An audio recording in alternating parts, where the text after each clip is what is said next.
Père, comment es-tu mort? On ne sait pas. Quand es-tu mort? On ne sait pas. Où as-tu été assassiné? On ne sait pas non plus. Qui t'ont assassiné et pourquoi? On cherche encore. Tout ce que nous savons, Père, c'est que tu as été condamné par tes bourreaux à demeurer un défunt sans inhumation, un corps sans chair ni ossements, une âme en perpétuelle errance, un héros sans panthéon, un objet sépulcral sous séquestre de la justice, sans l'ombre d'une tombe pour le repos éternel, n'ayant qu'une date comme tombeau, le 17 janvier 1961. J'invite la fille de Patrice Emery Lumumba, Juliana Lumumba, à prendre la parole. Merci.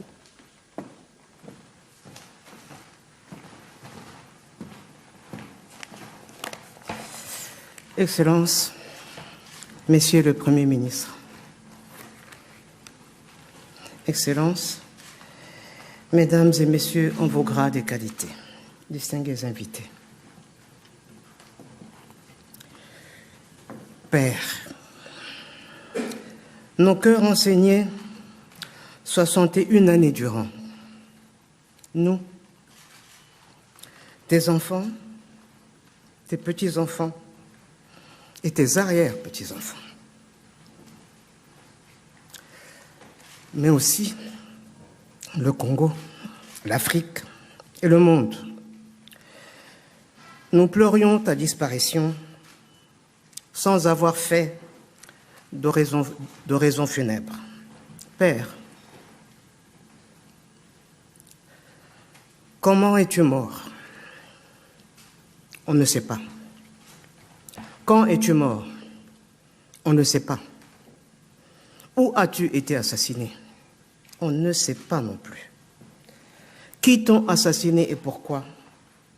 On cherche encore.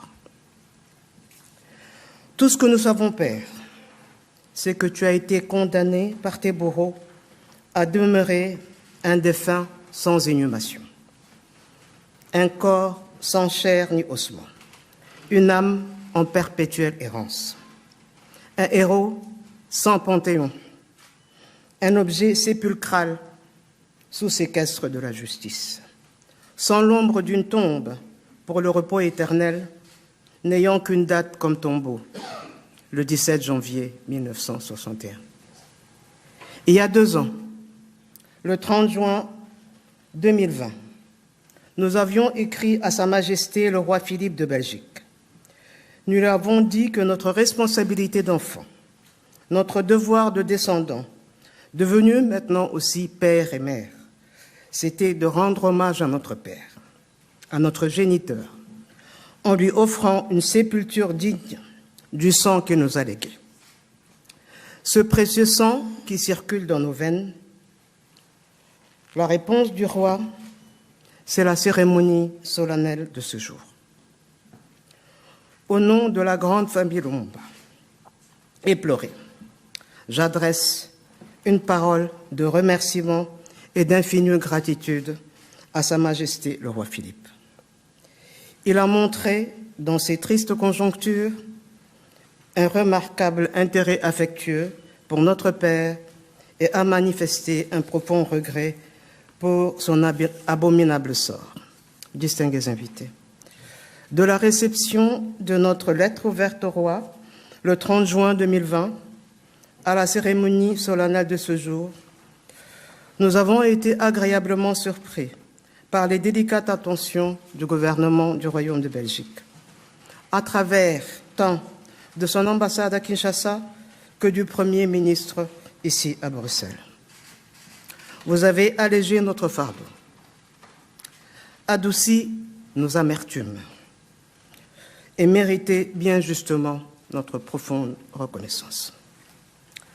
À cette heure mémorable, notre infinie gratitude va aussi à son Excellence, Monsieur Félix Antoine Tshisekedi Tshilombo, notre président de la République. Ces mots si avenants, sa main tendue toujours si prompt et si fraternel message, tout nous a été d'un grand réconfort. Au peuple de la République démocratique du Congo et de l'Afrique, nous disons la main sur le cœur. Ouvrez-lui le sanctuaire de la paix. Daignez lui accorder la couronne que vous lui avez préparée dès le lendemain du 17 janvier 1961.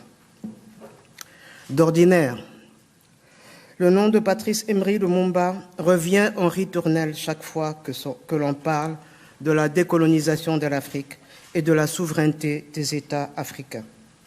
Mais ce jour, nous souhaitons que soit mis à l'honneur l'essentiel de ce qu'il incarne, c'est-à-dire ce que sa vie inspire, ce que l'illustre personnage doit nous inspirer, à savoir l'ardeur au travail et l'amour du travail bien fait, la priorité donnée à la compétence et à la dignité, le désintéressement et le patriotisme dans la gestion de la chose publique, le sens de l'intérêt général dans la conduite des affaires de l'État, la droiture et l'obsession de l'unité nationale.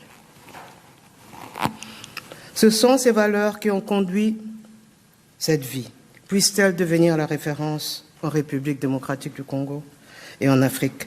Plus que jamais, nous en avons besoin. Oui, Patrice Lumumba incarnait tout cela, mais il a incarné plus encore. Dans ce plus, il y a une qualité rare qui force l'admiration, celle d'un homme du consensus. Mais pas n'importe quel consensus.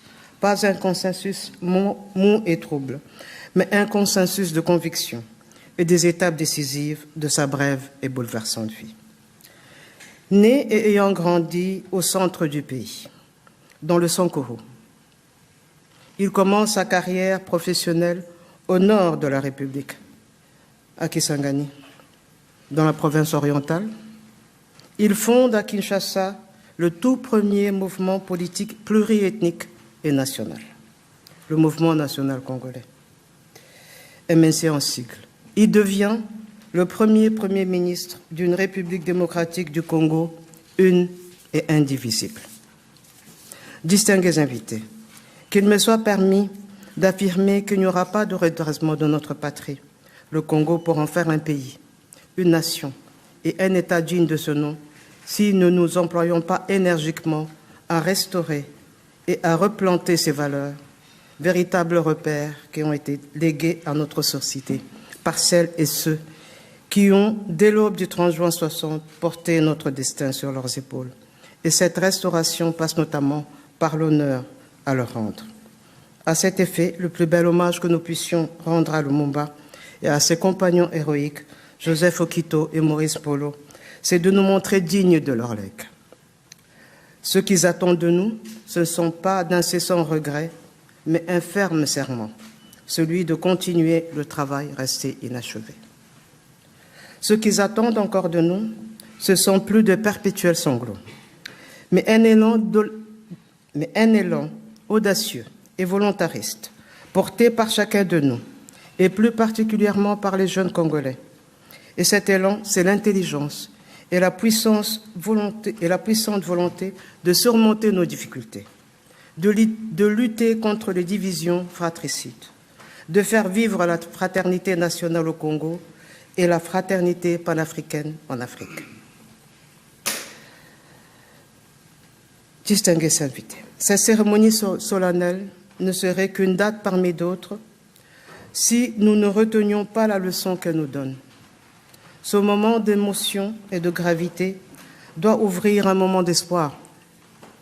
Il doit apaiser les mémoires blessées, combler le fossé mémoriel qui existe entre nos deux pays, entre nos deux peuples, qui ont tissé entre eux des liens innombrables et profonds.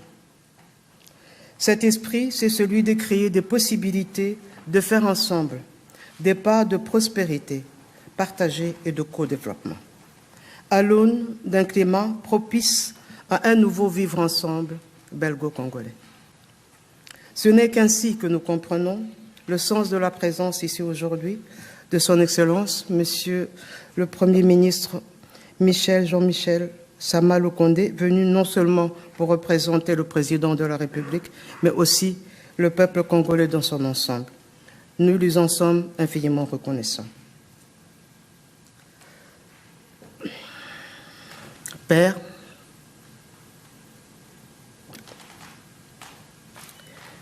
mes frères et moi,